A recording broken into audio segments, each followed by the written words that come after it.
Good morning. Welcome to this week's training. Today I'm going to be talking about sleep and your hormones. And I get a lot, and I used to think this exact same thing, that my sleep was suffering or was being influenced by my hormones, which, yes, that is the case. But there are things that you are doing on a daily basis that are influencing your hormones, which is making it so you can't sleep. So stick with me while I talk about this for just a second. I'm going to give you a brief overview of why your sleep is so important, and it should be one of the most important things that you work on.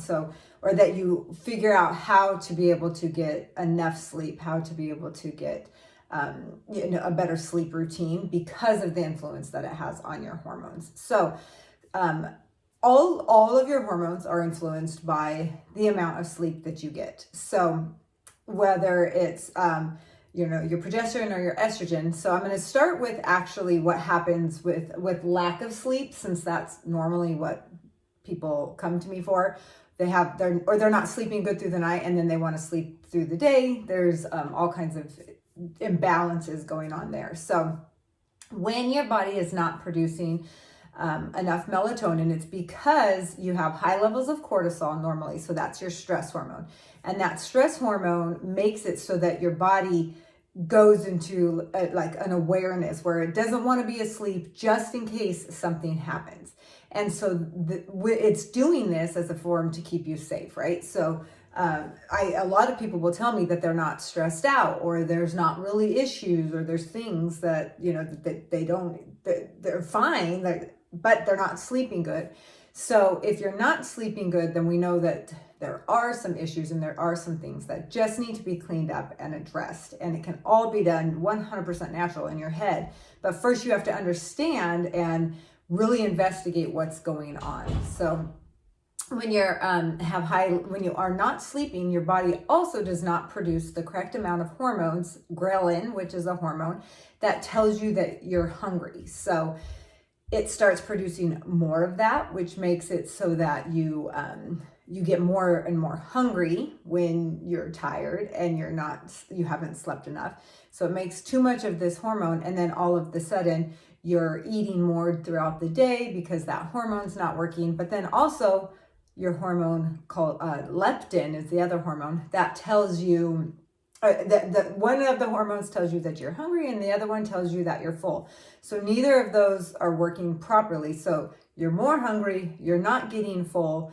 And if this is a regular cycle, then all of a sudden you're putting on weight also and throwing off other hormones because of the excess weight or the cravings and things that you're having because of those imbalances. So yes, 100% your hormones are affected by your sleep, but I'm going to take you, since the science and all of that stuff is super important, but I think what you really want is, how do I fix this? And how do I get my hormones balanced? How do I get myself to get better sleep so that I can lose the weight? I can manage all of the things that I need to with proper hormone balance. So I always suggest, just real quick, check your bedtime routine. So making sure you don't have caffeine after 2:00, making sure that you're not on your screen any earlier, or I would say at least give yourself an hour before bed that you're on a screen, just because that really activates and tells your body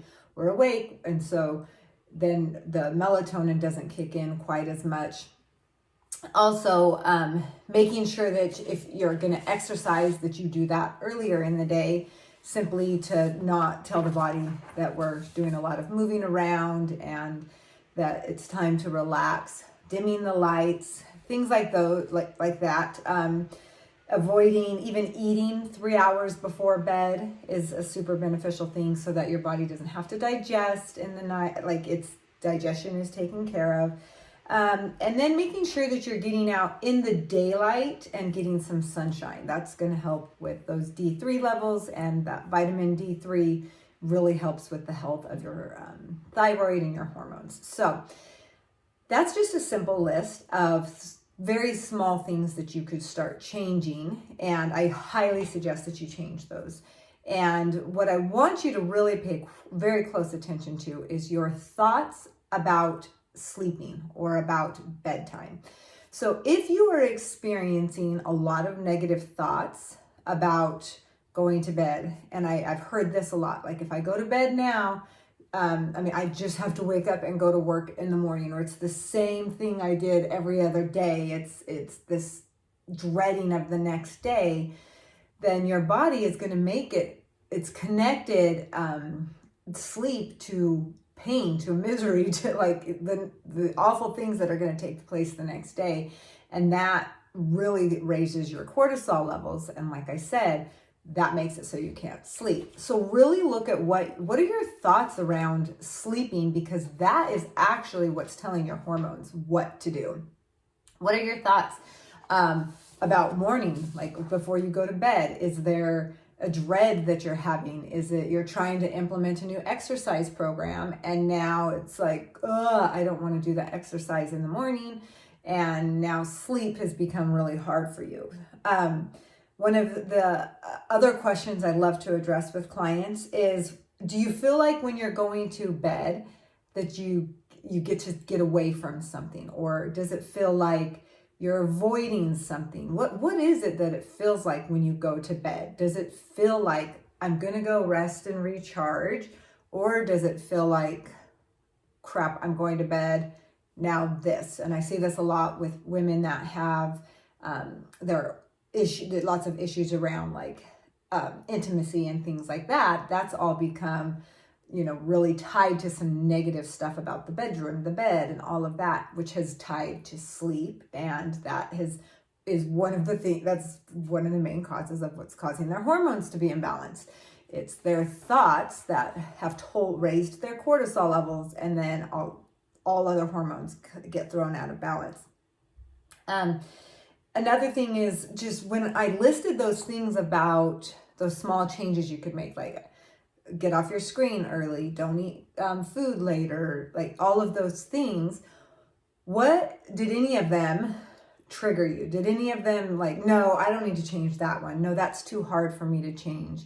What was it that came up for you, and why? Really investigating why it would be something that you wouldn't want to change, why it seems like it's hard to change, and why is your body or your brain wanting to hold on to this way that it's doing things. And really stretching your brain and saying, okay, so what would it be like if I actually got a full night's rest? What would be required of me if I wasn't tired every single morning? Well, does that mean I'd have to exercise every morning? Does that mean I'd have to get the kids ready, or I'd have to shower earlier, or I'd have to show up in this way? There's always, your body will just do whatever you've instructed it to do. So if it's wanting to avoid something, then it will make sure that you do not get a good night's rest. It will produce the correct hormones to make sure that happens. And if you're really, really wanting to understand this, then you really want to take these questions serious. What is it that you could be doing if you got enough sleep? And what relationships would be better? The one with yourself, what relationship with food, relationship with money? How would all of that shift if you could get better sleep?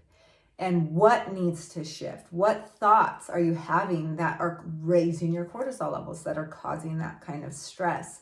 This is the key to balancing cortisol, progesterone, estrogen, all of those, melatonin, that are going to produce better sleep.